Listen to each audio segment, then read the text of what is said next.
al Campeonato del Mundo. Hoy nuestra selección Colombia tendrá nueva jornada de trabajos en Cochabamba. ¿Qué hay en torno al radar? Los últimos en arribar a Selección Colombia en concentración. Está allí Cristian Marín del equipo Blue. Hola Cristian, feliz mañana. Ricardo, ¿qué tal? Cordial saludo. 8 de la mañana en territorio boliviano. Bueno, Colombia ya cuenta con la mayoría de los futbolistas. Solo faltan 5, la Legión de Rusia encabezada por John Córdoba, por Castaño y por supuesto por Carrascal, y se espera en las próximas horas el arribo de John Jader Durán, que tuvo que retrasar un poco su llegada a la concentración por el tema de la renovación de contrato con el Aston Villa, y de Yasser Asprilla. Ya están los panitas, ya llegó Jerry Mina, ya también se encuentra acá el jugador Juan Sebastián Cabal, y la última incorporación o el último llamado, Andrés Felipe Román, que nos dicen está dentro de los planes para ser titular, también se encuentra concentrado. En la tarde Colombia va a entrenar con todos los efectivos, simplemente van a esperar evaluar cómo llegan los últimos en unirse a la concentración acá en Cochabamba. Perfecto, Cristian. A propósito del tema Román, claro, es la ficha de recambio ante la lesión de Daniel Muñoz. Y les decíamos de la versión de prensa en España, el tema del lateral del Crystal Palace, aparentemente en el radar del Real Madrid. Tendría que pagar el Madrid 30 millones de euros a un jugador que tiene contrato hasta junio del 2027, quien además es baja de Colombia producto de una molestia muscular, estará 3 semanas inactivo, por eso no enfrentará ni a Bolivia ni a la selección de Chile. En el radar de eliminatorias, en Perú hay molestia ante la habilitación de Darwin Núñez, el jugador que Uruguay podrá utilizar producto de la posibilidad y el beneficio dado por el TAS. Ya era una realidad planteada, ahora Núñez se suma a una convulsionada Uruguay que vive días de caos al interior, producto de las declaraciones de Luis Suárez, la revalidación de Federico Valverde ante la mala relación del plantel de jugadores y el técnico Marcelo Bielsa. Veremos en qué termina esta película entre uruguayos y el técnico argentino Bielsa. En Colombia, los jugadores de proyección internacional, un veterano, Duván Zapata, su lesión de ligamento cruzado anterior, del menisco medial y del menisco lateral, le marca 8 meses fuera. Bien, en las últimas horas el América de Cali, encabezado por Adrián Ramos, Adriancho, le ha enviado un mensaje. Le recordemos que Duván fue jugador del América y es hincha de la Mechita.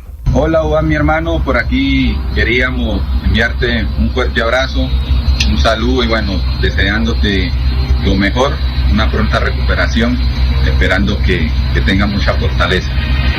Bueno, que haya fortaleza, un lindo mensaje del América a un hombre que ha vestido la camiseta escarlata. Y en Copa Libertadores Femenina, Deportivo Cali 2, Alianza Lima 1. Ganó el equipo caleño, el campeón de Colombia en la Liga Femenina, frente a las peruanas. Paula García e Ingrid Guerra marcaron los goles. Cali es líder con 6 puntos del grupo D, mientras que Santa Fe consiguió su primera victoria frente a las Dragonas de Independiente del Valle. Cayeron las ecuatorianas con el gol de Mariana Zamorano. Santa Fe también está primero en su grupo C con 4 unidades. Y en la Liga Betplay Di Mayor ganó el Pereira 1-0 frente al Deportes Tolima. Fue un gol agónico de Jesús Cabrera, pero el arbitraje del Ismail Suárez penoso. Primero por una insólita roja. Jason Guzmán recibió una tarjeta amarilla, jugador del Tolima, por una falta. De inmediato vino Johnny Vázquez, jugador del Pereira, fue a chocarlo, a provocarlo, le aló el pelo, le terminó metiendo un codazo. Ambos cayeron al piso y el central consideró que era amarilla para ambos. Recordemos que Guzmán ya había recibido una, aquí recibió la segunda y terminó expulsado. Reclamaciones que no pasaron a mayores.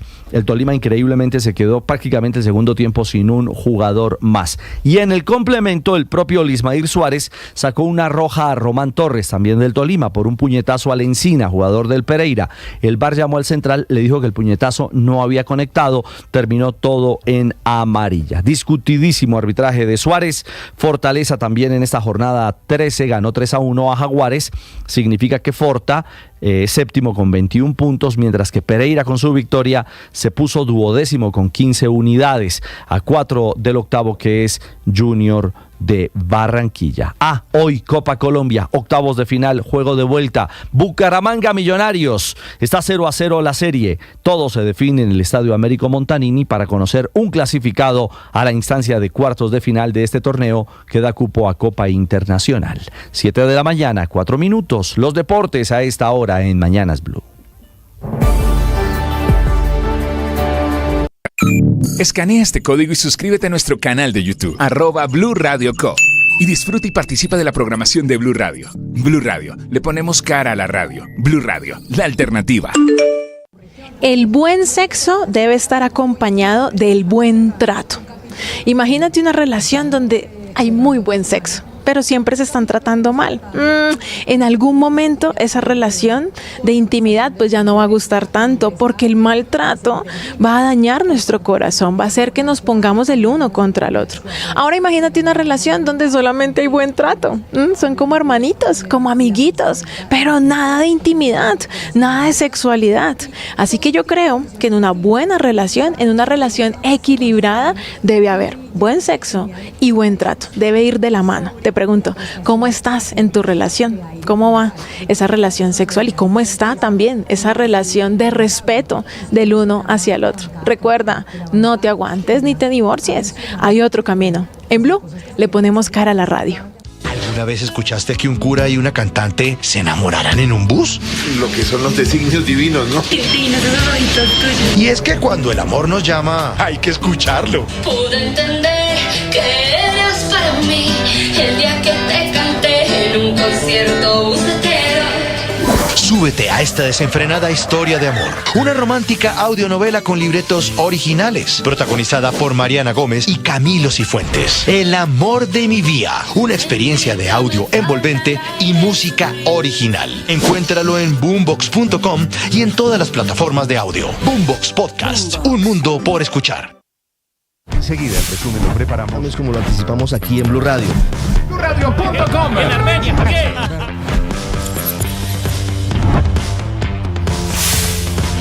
Bien, llegó el momento del a nuestros contemporáneos.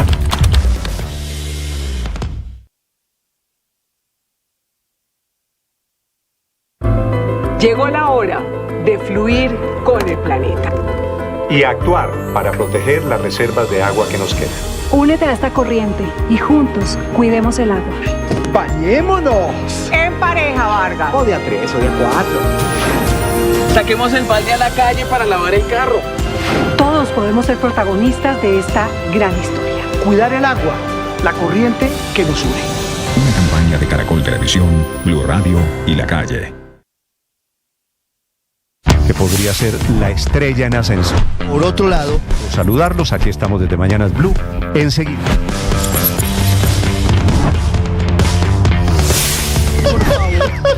Empeorado por la crisis que además tiene hoy el sistema de...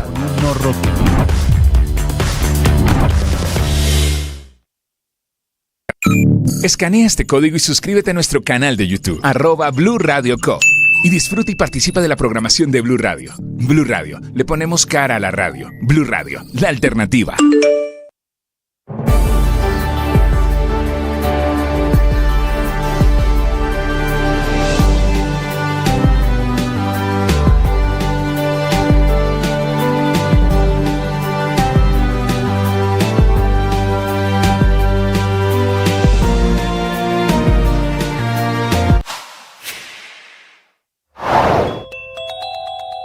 Anoche tarde, en el acto de posesión de una magistrada del Consejo de Estado, el presidente Petro planteó la posibilidad para Colombia de una elección popular de jueces. Siguiendo el modelo de México, el presidente se declara... Estás escuchando Blue Radio y BlueRadio.com. En México, por coincidencia, anoche, mientras el presidente Petro estaba hablando de elección popular de jueces, anoche simultáneamente la presidenta Claudia Sheinbaum, que asumió el poder hace apenas una semana, estaba presentando ante el Congreso las reglas de juego para la primera elección de jueces y magistrados. Van a elegir en junio del año entrante 1.000 jueces y 1.000 magistrados que estarán validados, por eso que le gusta a AMLO, al presidente de izquierda en México, por eso que parece gustarle al presidente Petro en Colombia, validados por el voto popular. y ya comenzó a andar el camino, entregado los proyectos por la presidenta Sheinbaum anoche en el Distrito Federal. César Moreno. Hola Néstor, oyentes de Blue, muy buenos días. La presidenta mexicana Claudia Sheinbaum envió ayer lunes al Congreso ya 2 proyectos para reformar las leyes secundarias que definen los pasos para la elección de jueces por voto popular a mediados del próximo año. Va a consistir en 2 etapas. La primera, eso es para el 1 de junio del 2025 hasta el próximo año, va a elegir entonces a los jueces del Tribunal Electoral, de los integrantes del Tribunal de Disciplina Judicial y a la Suprema Corte. Y la segunda etapa ya va en el 2017. Esto fue lo que explicó la presidenta Sheinbaum de cómo iban a elegir a esos jueces en unas comisiones que iban a ser elegidos, iban a hacer un filtro de esos jueces, de esos candidatos, primero que todo. Escuchemos a Sheinbaum. Que deben tener 8 de promedio y 9 de promedio en algunas materias, de las cuales tienen que ser en donde van a concursar. Tienen que presentar cartas de recomendación, tienen que presentar también un ensayo. Entonces el comité de selección revisa, obviamente para tener la certeza de que tienen el título y tienen las calificaciones, pues pueden hacer las consultas necesarias a las universidades para que este comité... Pero ¿de dónde salió todo esto, Néstor? Del presidente anterior, de Andrés Manuel López Obrador. Argumentaba que tocaba democratizar el poder judicial porque estaba podrido y corrupto. Está podrido el poder judicial, o para no decirlo tan fuerte, está secuestrado por la oligarquía, está al servicio de una minoría. Los rapaz no ayudan en nada al pueblo, no representan al pueblo de México. Entonces necesita una reforma. La molestia de López Obrador con la justicia es muy sencilla, con jueces, magistrados y ministros, porque le han tumbado grandes reformas que le quedaron frenadas por vicios de trámite, el Tren Maya, la Guardia Nacional o la Ley de Industria Eléctrica. Todos esos proyectos iban a pasar por encima de las normas, de las reglas y de las leyes. Pues la Academia Mexicana no está viendo con buenos ojos este proyecto de la reforma judicial. Javier Martín Reyes, de la Oficina de Asuntos Jurídicos de la Universidad Autónoma de México. Yo creo que hay un problema de fondo con el mero hecho de que sean elecciones por voto popular. ¿Por qué? Porque la función del Poder Judicial no es una función representativa como la del Ejecutivo o la del Legislativo, es una función de arbitraje, y el buen árbitro, tanto en el fútbol como en la democracia, es aquel que aplica con imparcialidad las reglas del ordenamiento, ¿no? Quienes tienen años de ejercicio resaltan que su carrera, sus estudios, su experiencia no tienen ni tendrían nada que ver con la popularidad. Juana Fuentes, presidenta de la Asociación Nacional de Jueces y Magistrados de México. La carrera judicial es esa oportunidad que se tiene para ir adquiriendo esas habilidades, esas destrezas y descubrir incluso la vocación, ¿no? Porque a lo mejor en un terreno político, pues probablemente basta la simpatía que yo genere a quienes van a votar por mí para que yo me legitime y pueda representarlos. Pero aquí es una actividad definidamente profesional. Para los jueces mexicanos, quien está en riesgo es la gente, porque los jueces, de una u otra manera, van a ser escogidos a dedo, no van a tener independencia y en algún momento van a tirar para el lado de la gente que los escogió. María Emilia Medina es presidenta de la Asociación Mexicana de Jueces. Cuando se dice que no pueden los jueces hacer algo, y mucho menos decirle al gobierno que no está bien lo que está haciendo o que tiene un límite su actuación, cuando se dice que eso está mal, lo que se está pretendiendo es un autoritarismo. Y entonces, quitarle la facultad al Poder Judicial de independencia no es en beneficio de las mayorías votantes, ni mucho menos de la sociedad. Como escuchamos, Néstor, muchos jueces en ejercicio no están muy contentos con esto. La Corte Suprema ya admitió a trámite una consulta de un grupo de jueces y magistrados contra esta reforma judicial. El argumento de quienes piden esa revisión es que el alto tribunal tiene la obligación de velar por la autonomía y la independencia de los integrantes de la judicatura. Entonces, así uno de los ministros de allá de la Corte Suprema, allá en México, tendrá que presentar un proyecto en busca del análisis y eventualmente revisar si es constitucional o no esta reforma. La Corte pudiera determinar entonces un freno, que se congele esta reforma judicial de López Obrador, que ahora está aplicando Sheinbaum, porque afecta la independencia de la justicia y la política. Y el pasado viernes, recordemos, Néstor, la presidenta de México, Claudia Sheinbaum, acusó de un golpe aguado, muy parecido a ese golpe blando que hablan por acá, a la Suprema Corte por intentar frenar esta reforma judicial.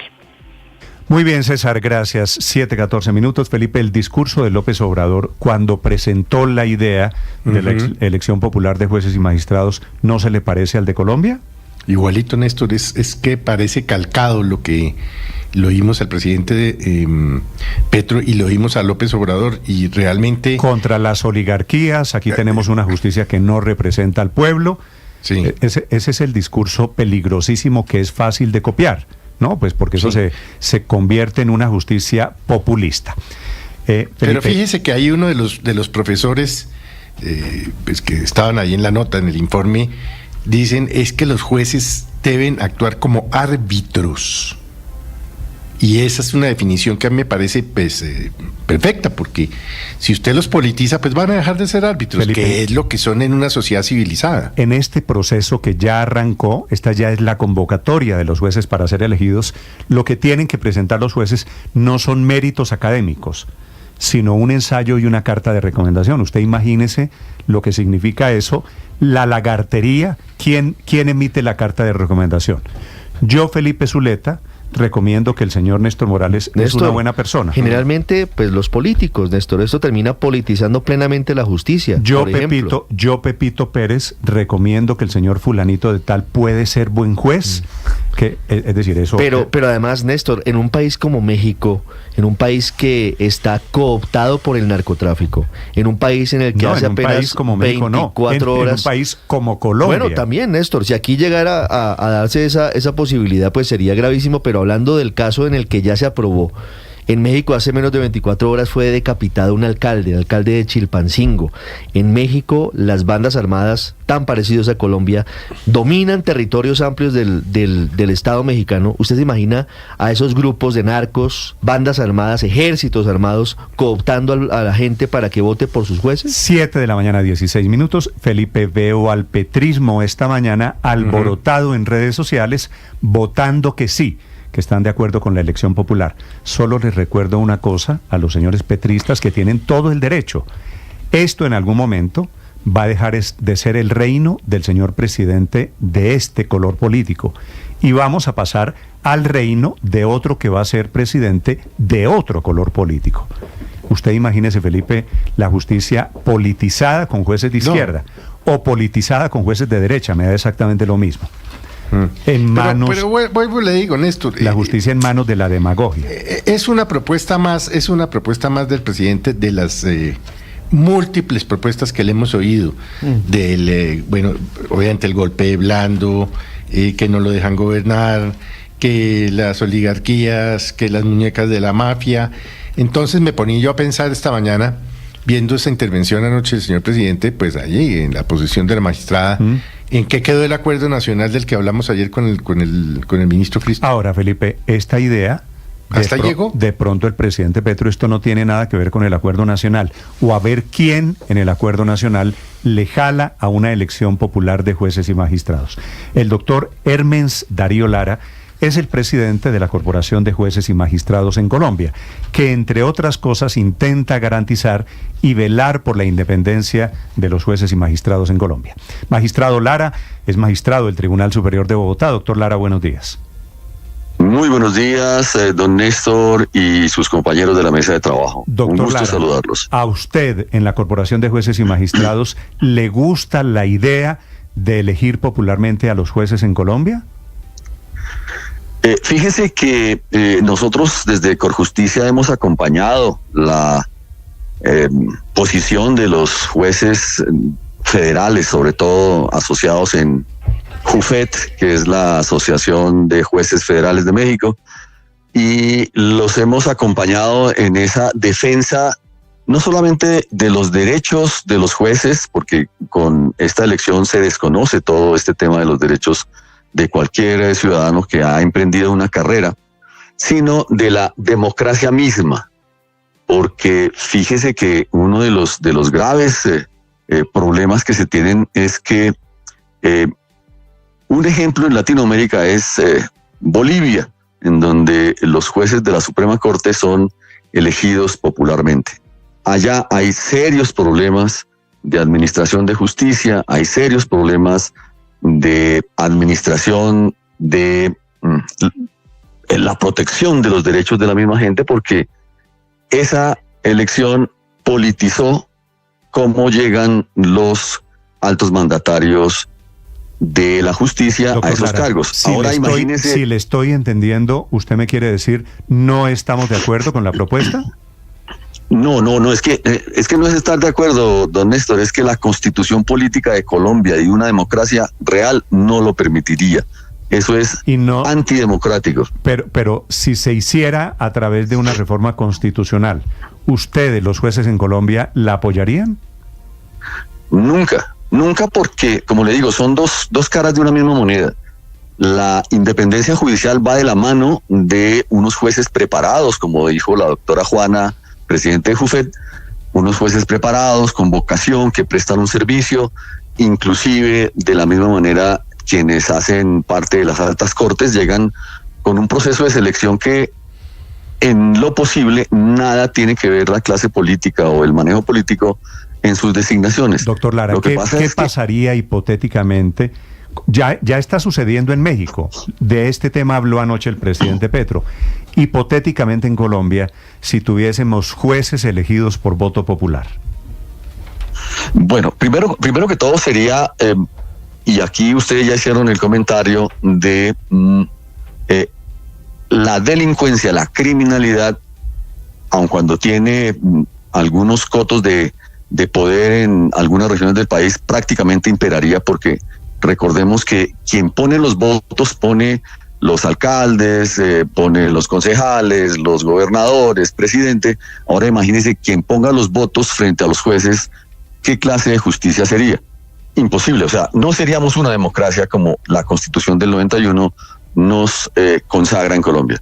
Sí, magistrado, el presidente Petro abre esta discusión anoche argumentando que la voluntad popular no está siendo tenida en cuenta por los jueces, porque los fallos de los jueces, en la opinión del presidente, van en contra de la voluntad popular. Y él asimila la voluntad popular a quienes lo eligieron presidente en el 2022. ¿Qué opina de ese argumento? De ese argumento como la posibilidad de abrir la puerta para que los jueces también sean elegidos por voto popular para, en la teoría del presidente, puedan cumplir la voluntad popular en las elecciones. Fíjese que no es tanto la democracia del sufragio por sí misma, sino el control que tienen algunos sectores políticos de ese sufragio. Entonces, imaginémonos la democracia cubana o la democracia venezolana. En Venezuela ni en Cuba hay un solo juez que no sea adepto o parte del partido que domina ese país. Entonces, imaginémonos en un país como Colombia, en donde el presidente del color Y tiene un congreso del color Y y tiene todos los jueces del color Y. Es para tenerlos ahí durante 60, 100 años una idea política en contra de la misma gente. Es terrible. Sería algo inconcebible en mi país que ello suceda. Claro. Y en ese mismo concepto le pregunto, doctor Lara, sobre el significado del control y de la democracia contramayoritaria que implican las funciones de los jueces en cualquier democracia. ¿Cómo se aplica eso, por ejemplo, hoy desde el Tribunal Superior de Bogotá, desde la justicia de nuestro país? Fíjese que por ejemplo, es uno de los temas importantes es la gobernabilidad, que hablan mucho nuestros políticos en cualquier orden. Sin embargo, muchas veces la gobernabilidad gira en torno a intereses muy particulares que no son los intereses de las mayorías. Y, por ejemplo, la acción de tutela en Colombia permite que un juez le ordene a un alcalde, le ordene al servicio social de salud o de cualquier situación, cuando hay violación de los derechos humanos de la gente, que cumpla la Constitución. En ese escenario, los jueces son independientes, y en la visión del señor presidente de que no lo dejan gobernar es porque tenemos una Constitución y tenemos unas normas. Usted como gobernante debe ajustarse a la Constitución, usted no puede estar por encima de la Constitución política. Por eso en muchos países han optado es por cambiar, que fue lo que pasó en México, o lo que pasó en Guatemala, o lo que está haciendo el señor Ortega en Nicaragua, o lo que hizo el señor Chávez en Venezuela o se hizo en Bolivia y en otros países, se ha intentado, que es cambiar la estructura constitucional para que la clase política de un determinado pensamiento o ideología sea la que maneje y ponga todas las autoridades de tal manera que no haya nadie quien se pueda oponer legítimamente, no, sino legalmente, porque legítimamente pues la gente puede hacer muchas cosas, pero legalmente quedarían atadas las decisiones a la legalidad.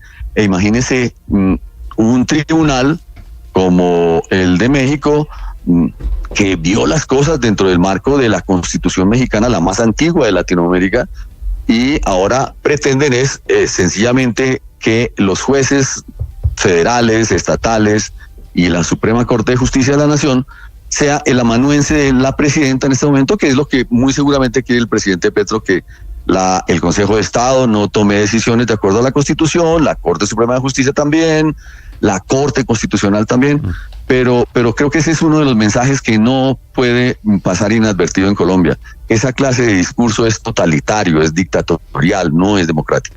Es el magistrado Lara, Hermes Darío Lara, es el presidente de la Corporación de Jueces y Magistrados en Colombia, magistrado del Tribunal Superior de Bogotá, hablando sobre la idea de anoche del presidente Gustavo Petro. Doctor Lara, un gusto saludarlo, gracias por acompañarnos esta mañana. Don Néstor, a ustedes muy amable, gracias. Que estén muy bien. Felicidades. Muy amable. Felipe, entonces los riesgos para quienes están diciendo que apoyan, los riesgos son que los políticos se tomen la justicia, que los mafiosos, los delincuentes, se tomen la justicia, ¿no? Cuando usted abre el camino del voto popular, allá puede llegar cualquier representante haciendo campaña. Imagínese si aquí los políticos llegan haciendo campaña con platas sucias desde los años 90, usted lo sabe. Imagínese cómo sería en esta Colombia de mafias y de violencias de hoy. Cada grupo, yo no sé si legal o ilegal, Felipe, poniendo su juez de turno. No se me ocurre un camino más totalitario, más peligroso que esto. Acaban de escuchar, Felipe, una muy dura declaración diciendo el magistrado Lara, este es el camino hacia el totalitarismo. Y por supuesto, razón no le falta. Totalmente de acuerdo con el magistrado Lara, Néstor. Lo que pasa es que, a ver, es una idea más del señor presidente de la República, pero yo no veo a la institucionalidad de este país, yo no veo a los congresistas de este país, yo no veo, entre otras cosas, porque cualquier reforma constitucional que se haga, pues tiene que pasar por la Corte Constitucional también. Entonces, aquí hay controles, hay... Por fortuna, Felipe, por pesos fortuna. Y balances, entonces... Pero fíjese las paradojas. El presidente Petro, que quiere jueces para saltarse esos controles, en esta propuesta tendría que ser controlado por la misma justicia a la que él quisiera cambiar. Alguien demanda ese acto legislativo y termina seguramente caído en la Corte Constitucional, por eso que llaman la sustitución de la Constitución. Recuerde usted que aquí se han caído muchas reformas constitucionales por cosas relativamente menores. Usted se acuerda que, por ejemplo, cuando el ministro Cristo era ministro Cristo también en el año 2015 o 16, que promovió la reforma de equilibrio de poderes, creó lo que se llamó el Tribunal de Aforados, que era un tribunal para vigilar a los jueces, a las altas cortes, para reemplazar la comisión de acusaciones. Bueno, ese tribunal lo tumbó la Corte Constitucional porque consideró que violaba la independencia judicial y no garantizaba la independencia de los jueces. Imagínese ese que es un tema relativamente pero en Colombia menor, podemos estar pues tranquilos no solo por la Corte Popular de alcaldes. En Colombia podemos estar tranquilos no solo por la Corte Constitucional, sino porque eso en el Congreso no tendría ninguna posibilidad. Pero además, Néstor, ¿usted se imagina uno cómo hace campaña para juez? Prometo que si me eliges voy a ser bueno con los pobres. Prometo que si me eliges voy a meter preso a todo el mundo. Es decir, todo lo contrario a lo que debería ser. Esa es una buena pregunta, Luis Ernesto. No aplicaré toda la ley. ¿Cómo se hace? Claro, prometo la aplicaré que si me eliges... contra las oligarquías. No, o sea, claro. Es que es curioso, Néstor, entonces, mire. Termina uno Luis no entiende Ernesto, realmente qué... Uno no puede entender realmente qué puede salir de ahí. Es muy sencillo, esto va en contravía de la función misma de ser juez, que es ser imparcial y que es ser independiente. ¿Y cómo puede ser uno independiente si tiene un financiador para la campaña o tiene un elector? pues se debe a ese elector o se debe a ese financiador. Entonces, lo que hicieron en México realmente es una tragedia para el futuro del Estado mexicano, más allá de López Obrador y de la presidenta Sheinbaum, y es una tragedia para quienes esperan que el sistema de justicia y el Estado de Derecho funcione. Y concluyo con una cosa, Néstor. Señor. El presidente se equivoca en algo al decir que los jueces no representan la voluntad popular. La división de poderes nace en la Constitución de 1991 y no hay una expresión más clara de la voluntad del constituyente primario del que tanto habla el presidente que esa Constitución, que dice con claridad que los jueces no se eligen por voto popular si no son independientes. Es que fíjese, Luis Ernesto, que el presidente tiene la teoría, Felipe, que es peligrosísima, de que todas las decisiones del cambio, cambio quiere decir lo que yo propongo, yo Gustavo Petro, han sido frustradas por providencias, por doctrinas jurídicas, que es la expresión que él utiliza. Es decir, los jueces le están tumbando muchas cosas al gobierno. Este es el lamento al final de cuentas de... Pero esa es la dinámica de la democracia. Eso ha pasado en todos los gobiernos. Es decir, ahorita me estaba acordando, por ejemplo, a López Miquelsen le tumbaron una gran reforma constitucional en el año 74. Y yo no me acuerdo, siendo muy joven en esa época, que López salía así, no me dejan gobernar, esto es un golpe blando. A todos los presidentes les han tumbado emergencias pero hay otra cosa curiosa, Néstor. Lo que pasa es que al presidente Petro le talla particularmente el Estado de Derecho. Ese es otro tema, es el talante del señor presidente. Y es que no le gusta la ley. Y hay otra cosa curiosa que él cree. De la ley. Señor Andrés. Hay otra cosa curiosa que él cree, Néstor, yo oyendo estas declaraciones.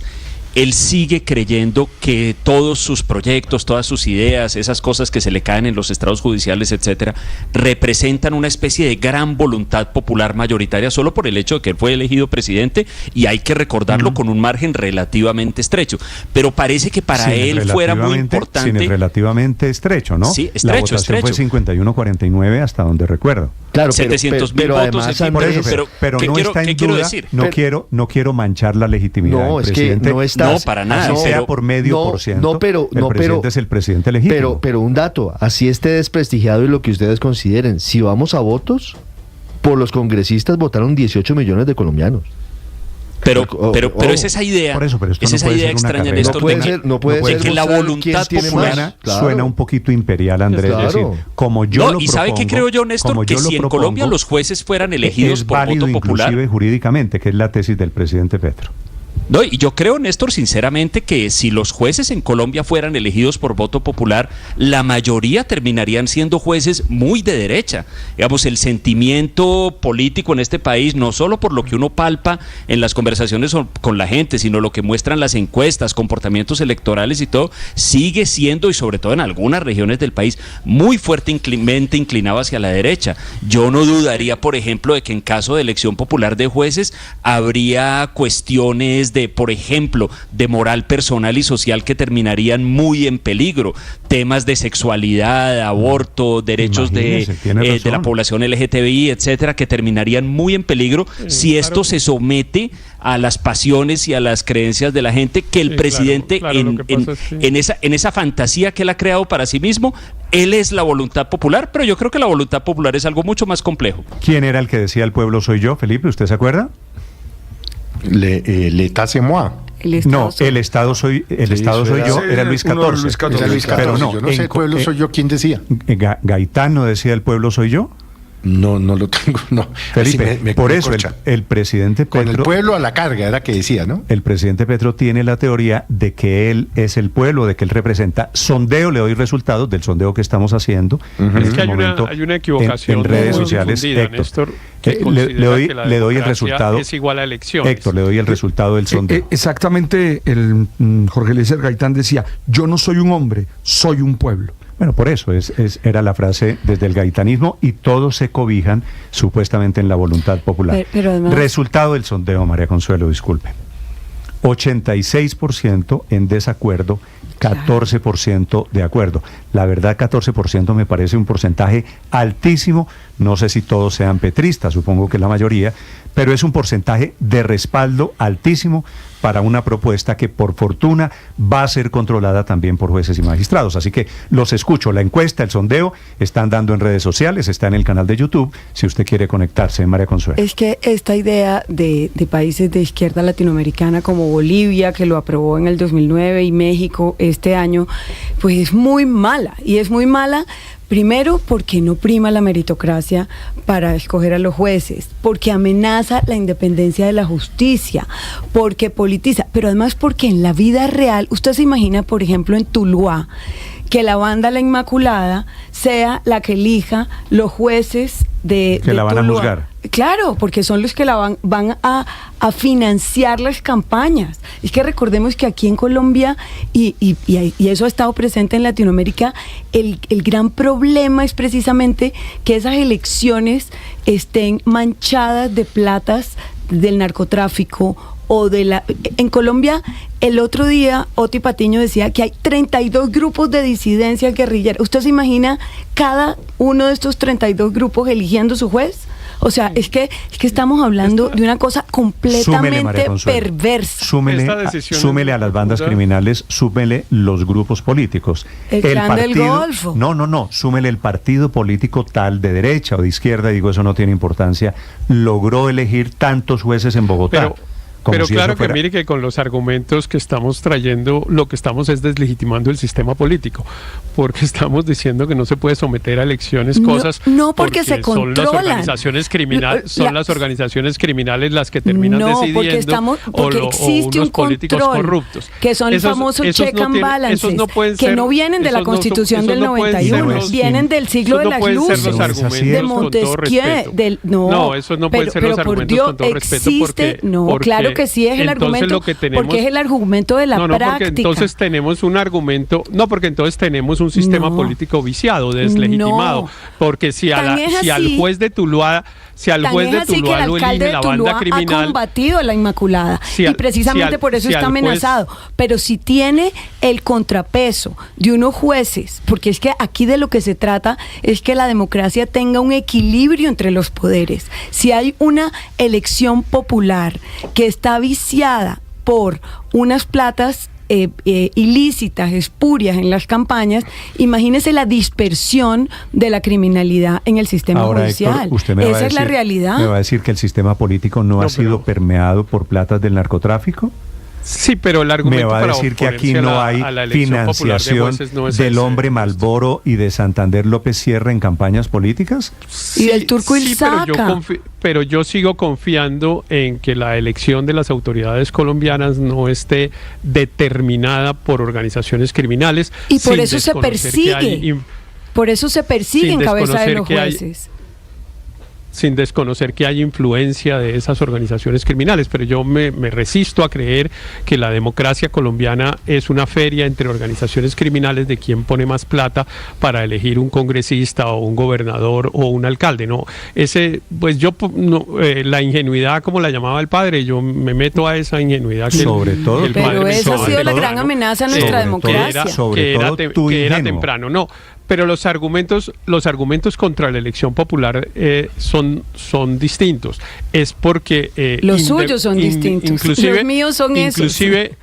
Inclusive en Dinamarca, digamos, para tomar cualquier ejemplo de lo que a uno le pueda parecer una democracia perfecta, sin influencia de organizaciones criminales, etcétera, tampoco sería conveniente la elección popular de los jueces, por una razón que mencionamos más temprano, que es que los jueces son un poder contramayoritario.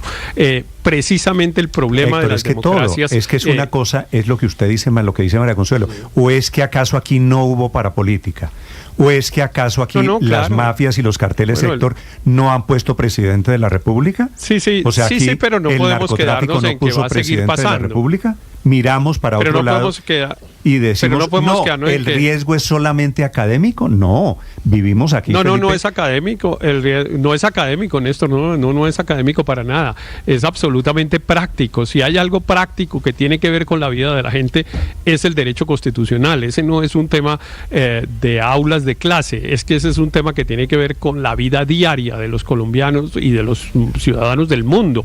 Entonces, lo que estoy diciendo es justamente el papel de los jueces en el sistema político contemporáneo, en eso que se llama hoy un Estado constitucional, es precisamente ser contra la mayoría, porque la mayoría, por ejemplo, votaría, como aquí lo mencionaba Andrés, contra el aborto, por decir cualquier cosa, que se penalice en todas las circunstancias el aborto. Eso seguramente, si abriéramos un plebiscito, un referéndum, pues ganaría muy mayoritariamente la penalización del aborto. Claro, esa es una decisión que la mayoría se la impone a la minoría, y precisamente por eso el poder de los jueces en el sistema político contemporáneo es ser un freno a la mayoría, para que la mayoría coyuntural política no imponga sus decisiones.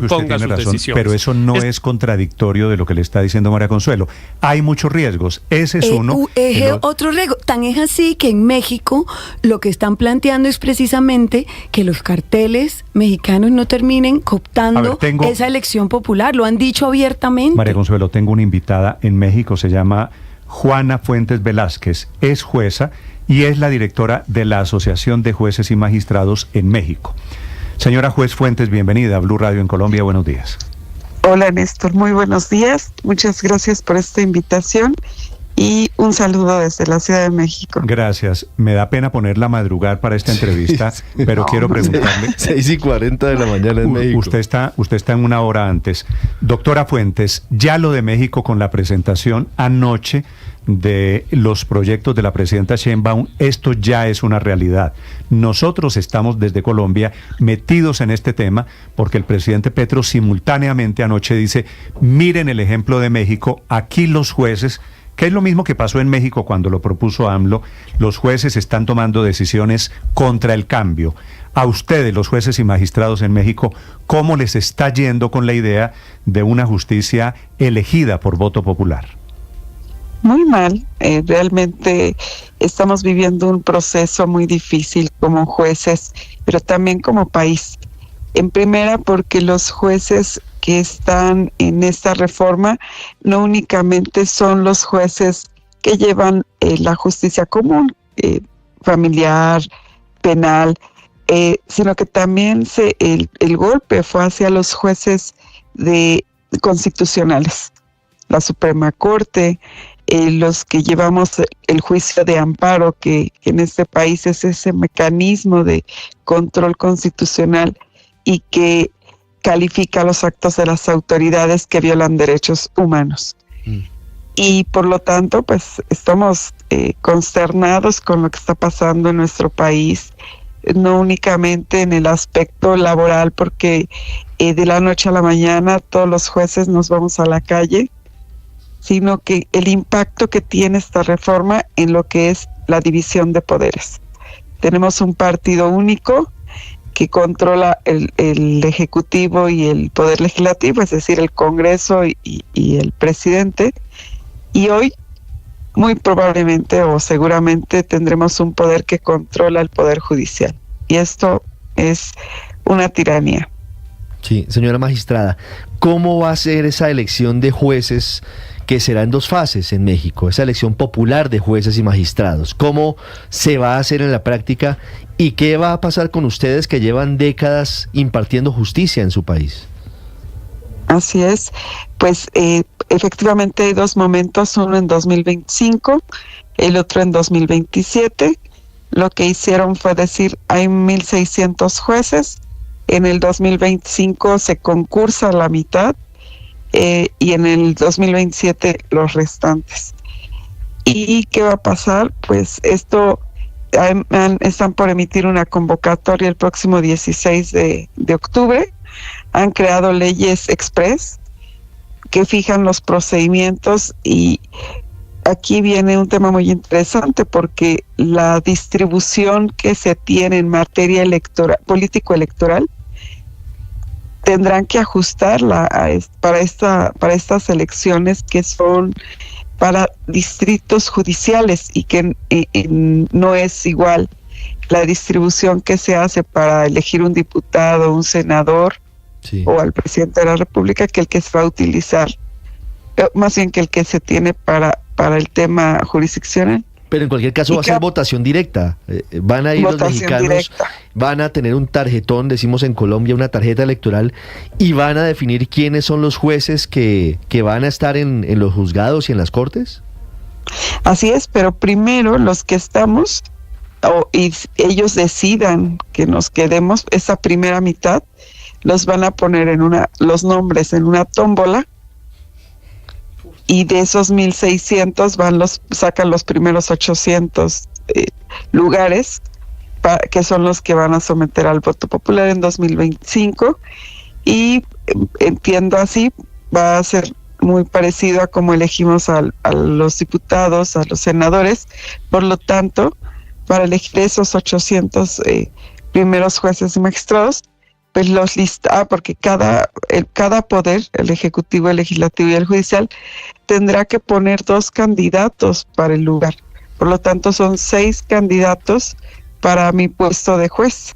Sí, doctora Fuentes. Sí, imagínate que aquí en México somos alrededor de 300 jueces y magistrados. Imagínate cómo será la boleta con 900 nombres. No, inimaginable. Doctora Fuentes, quisiera preguntarle sobre los requisitos, porque escuchando un poco al expresidente López Obrador, dice, entre otras cosas, y la presidenta Sheinbaum, sobre las credenciales, que solamente se necesita un ensayo y una carta de recomendación. Ustedes que saben allá, aparte de la votación y de someter su nombre a una elección popular, ¿qué tipo de acreditación, de pergaminos, de títulos o de experiencia profesional tienen que acreditar para ser jueces en México? Pues hasta ahora en la Constitución establece que solo ser licenciado en Derecho y 5 años de experiencia. ¿Y cambia algo con esto, con esta modificación, con esta reforma? ¿Cambia algo los requisitos para poder ser juez en México? Por supuesto.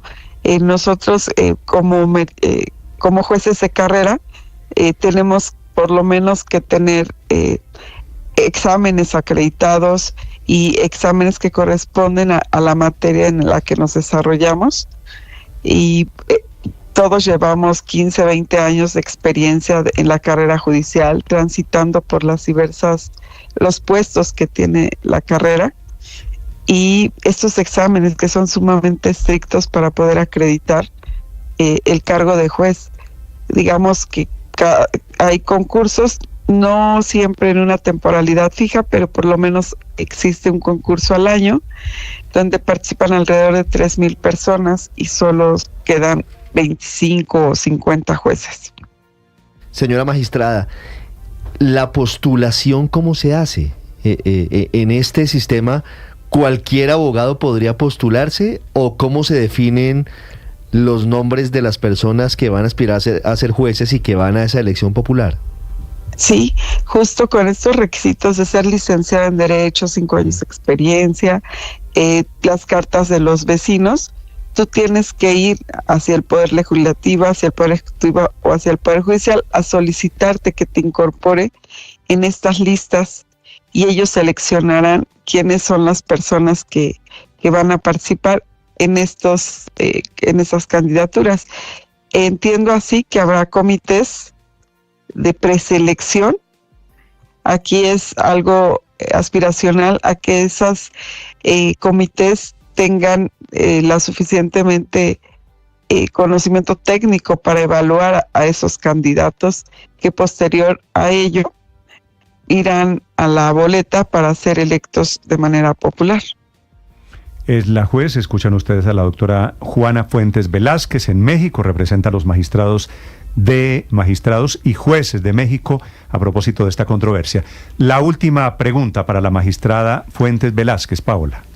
Sí, yo sí quisiera a la magistrada hacerle una pregunta y es, el vecino de ustedes, Estados Unidos, tiene elecciones populares de jueces en 43 de los 50 estados, porque a ellos sí les funciona bien este tema, magistrada, no solamente en Estados Unidos, sino también países como Japón y como Suiza, que tienen elecciones locales de jueces. Por voto popular, es totalmente diferente, exacto.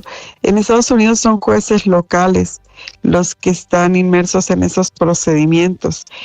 Yo considero que aquí podría ser un modelo ideal si es progresivo y si existen estos candados de preselección.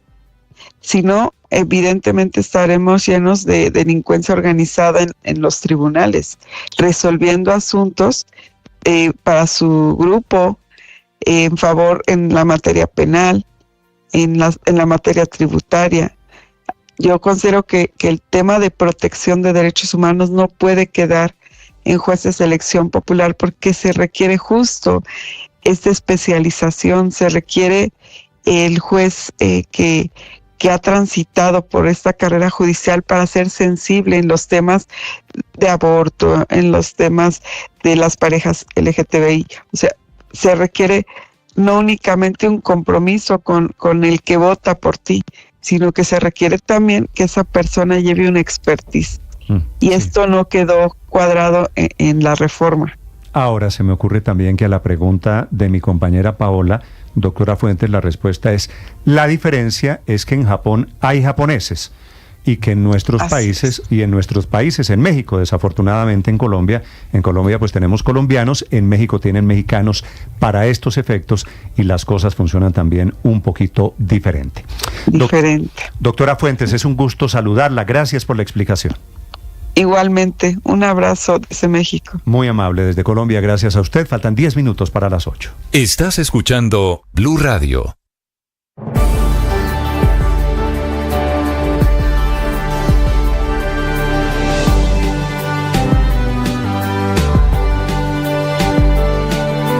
Para ser feliz, necesitamos aprender a callar. No siempre hay que hablar. No siempre hay que llenar el espacio con palabras.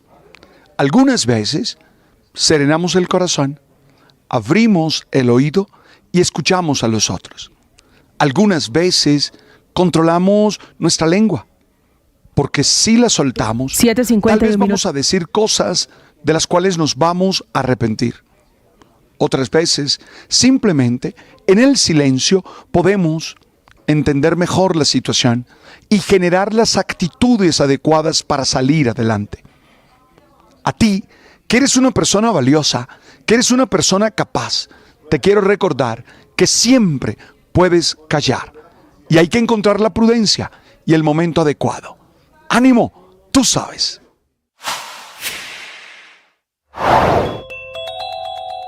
Al presidente Petro no le ha gustado, por ejemplo, que la Corte Constitucional le haya tumbado la posibilidad, hace apenas un par de días, de contratar conjuntas de acción comunal para hacer vías. No le gusta que el Consejo de Estado haya admitido la tutela en la que le exigen pruebas de su denuncia sobre la compra supuesta de Pegasus en el gobierno Duque. No le gusta que lo obliguen a rectificar vía tutela. Y seguramente seguirán decisiones de estas. O no le gusta que el Consejo de Estado le haya vuelto a tumbar un comisionado 0-3 de la CREG, porque son nombramientos, como le han tumbado también del cuerpo diplomático, nombramientos mal hechos. O no le gusta que le hayan tumbado la emergencia económica de La Guajira, o no le gusta que le hayan tumbado una parte de la reforma tributaria de los colombianos de Shakira. Está anunciando Netflix Latinoamérica esta mañana que el próximo 11 de diciembre, ¿usted por qué sabe lo que yo voy a decir? Porque es que me acaba de llegar el correo de Netflix hace un minuto. Netflix está anunciando que el 11 de diciembre se estrena 100 años de soledad. Pronto conoceremos el mítico pueblo. Difícil la apuesta, ¿no? Uf, a mí me asusta, ¿sabe? Difícil. Yo estoy asustado. Dificilísimo. Porque usted sabe que ese realismo mágico, lo maravilloso es que uno se lo imagina. Y no sé cómo hacer imagen concreta, todas esas ideas, esas fantasías. Entre otras cosas, padre, que pusieron, me imagino que es Aureliano Buendía. Es un actor colombiano. No se parece al que yo me imaginaba. No sé, tampoco se no se parece al que yo me imaginaba. Este señor parece un cantante de rancheras en Guanajuato. Y sí, no es el Aureliano Buendía que yo tenía en la cabeza. Y eso lo que quiere decir, Felipe, es que cada uno, cuando usted está leyendo 100 años de soledad o lo que sea, usted comienza a imaginarse el personaje gordo, bajito. Uno los pinta en la cabeza de uno. Claro, y entonces, Claudio Cataño se llama el actor que es colombiano que interpreta a Aureliano Buendía. No, por eso, pero no sé, pues lo que sea, lo eligieron y hay que verla, Felipe, pero esto va a ser... Difícil apuesta, ¿no? Yo creo que García Márquez se hubiera puesto a eso, ¿no? Pero mire que... No sé, Felipe, porque los productores son los hijos de Gabo. Son los hijos, están detrás de toda la producción. Bueno, no sé. Con yo no hicieron el casting. No tengo ninguna duda. Hay que esperar a que la lancen para verla. De acuerdo, Felipe. Pero digo, informando que el 11 de diciembre, quiere decir dentro de 2 meses, vamos a ver 100 años de soledad. Yo lo primero que veo es la imagen de un Aureliano Buendía que está lejísimos de ser un charro mexicano. El que yo me imaginaba. Claro. El que yo me imaginaba. Que es lo mismo que pasó con Encanto. Era más viejo, por alguna razón. Recuerde usted Encanto, que se suponía era en Colombia, pero todo era mexicano. La arquitectura era mexicana, los vestidos mexicanos. Una vez más, esto tal vez está pensado para una gran producción mundial en donde de México para abajo, para el resto del planeta, somos todos mexicanos, nos vestimos como mexicanos, nos vemos como mexicanos. Claramente este es un señor que podría ser un cantante de rancheras, como usted bien dice. Lo que pasa es que 100 años de soledad... Parece cantante mexicano, pero la arquitectura que recrearon, eso se hizo en el municipio de Alvarado, Tolima. En Tolima, sí. En el Tolima. Terminó la filmación. Y realmente lo que se ha visto en las imágenes es una cosa extraordinaria. Yo sé, Héctor, impecable. Desde el punto de vista de la arquitectura. Tienes razón. Del macondo que construyeron. Como producción, por lo que yo sé hasta ahora, eso no tiene tacha. Es una gran producción. Me deja decir... El problema es cuando le salga a usted Úrsula. ¿Usted cómo se imagina a Úrsula? El problema es cuando Úrsula Iguarán. Claro, el problema es cuando le comiencen a desfilar personajes que no hablan como usted se los imagina, que no son, yo me imagino a Úrsula, una señora gorda. Pero eso pasa con todos los libros que se llevan a la pantalla. Todos los libros tienen esa limitación y de todas maneras se vuelven una oportunidad para que la gente que no ha leído el libro también lo explore. ¿Cuál es la gran película basada en un libro, María Consuelo, del cine, de la historia del cine? Yo pensaría que El Padrino. El Padrino, sin yo ninguna pensaría duda. que El Padrino. Y la película El Padrino es exactamente igual al libro.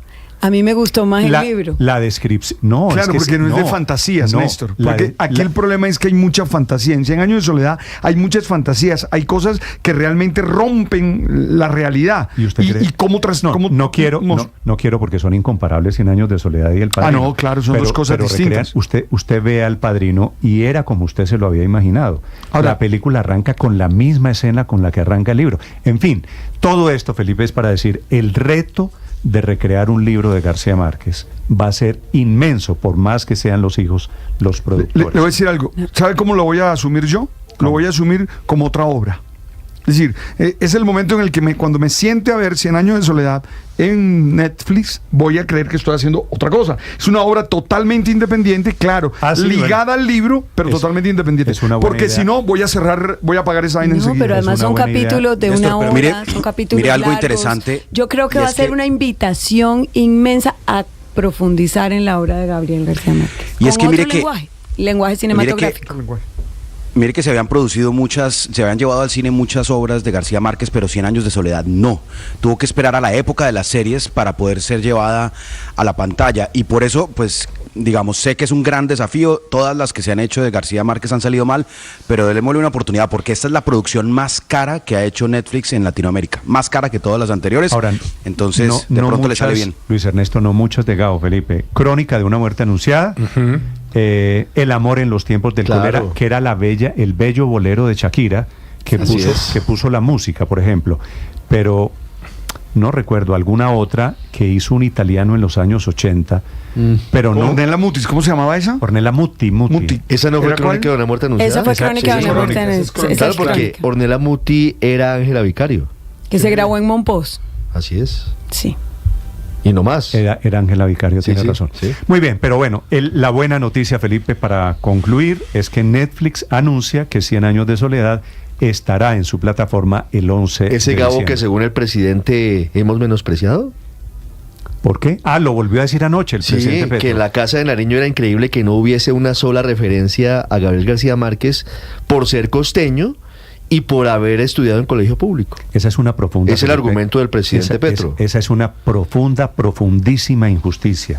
Desde los años 90, cuando el expresidente César Gaviria se encuentra con Gabo en Caracas, encuentro del que yo fui testigo, que era la época en que Gabo estaba regresando a vivir a Colombia, Felipe, todos los presidentes, absolutamente todos, le rindieron adoración genuina y merecida a García Márquez. El cuento del presidente Petro de que Gabo, por ser de provincia y que por ser costeño fue menospreciado por la élite del poder, Felipe, me da pena, pero eso no es... No, lo que pasa es que no le habían hecho como hizo este gobierno un salón dedicado a él, ¿no? Pero Felipe... Pues sí, eso no había un salón. No lo está bien que se lo haga, pero usted, ¿por qué le tira el baldado del lodo a los anteriores por no tener el reconocimiento? Seguramente es más que merecido que haya un salón en la Casa de Nariño. Bueno, y si el próximo presidente llega y decide, a manera de ejemplo, desaparecer el cuadro de Allende y el sombrero de Pizarro, ¿entonces qué? Pues Felipe, está en su derecho. Está en su derecho. Claro. Está en su derecho, como el presidente Petro está en el derecho de hacerle el homenaje. Así como una escultura de Botero, o tal vez la monja de Botero fue a parar al Museo Nacional por unos años. ¿Y volvió? Y después volvió. Volvió, como la paloma también volvió, y yo sí creo que también Ahora, Gabo, hay libertad de que cada cual le dé énfasis a un tema o al otro de la historia y del arte, Felipe, y de las manifestaciones culturales en Colombia, y para eso además las presidencias tienen un término, para que durante el plazo en el que están hagan el énfasis y resalten lo que consideren. Yo creo que eso no hay necesidad de andar insultando a los anteriores. Bueno, eso ya es el pan nuestro de cada día, Felipe, me dice una oyente, y tiene razón, Felipe, también es que Gabo estaba vivo, y es diferente Gabo en vida a Gabo después de muerto, ¿no? Los homenajes comienzan después de que desaparece el homenajeado. O suele pasar, o aumentan después de que desaparece el homenajeado. 16 capítulos de la serie. ¿Cómo llaman la serie? ¿La plataforma? Netflix. La primera temporada. ¿Sabe cómo iba a decir son yo? varias temporadas. Netflix iba a decir, pero no. Yo sé que usted está ahí, entonces usted... Sí, oiga, pero la primera temporada son son 16, la primera. 16 Después capítulos. sigue otra temporada. ¿Otra más? Con otra directora. ¿A usted se le ocurre una mejor manera de pasar las vacaciones que echarse los 16 capítulos de Gabo en diciembre? Así como hace Zuleta, maratón, Sí, ahora el maratón es de un par de capítulos diarios. Pero yo le aseguro que aquí ninguno ha visto series de 352 capítulos como lo he hecho yo. Usted es el campeón, Felipe. ¿Y a usted le parece que eso es motivo de orgullo, Zuleta? Por supuesto. ¿No será motivo de desparche, de cuestionamientos a su demasiado tiempo libre? No, pero eso... ¿Cuál serie tiene 300 y pico de una que se llama Dos Vidas.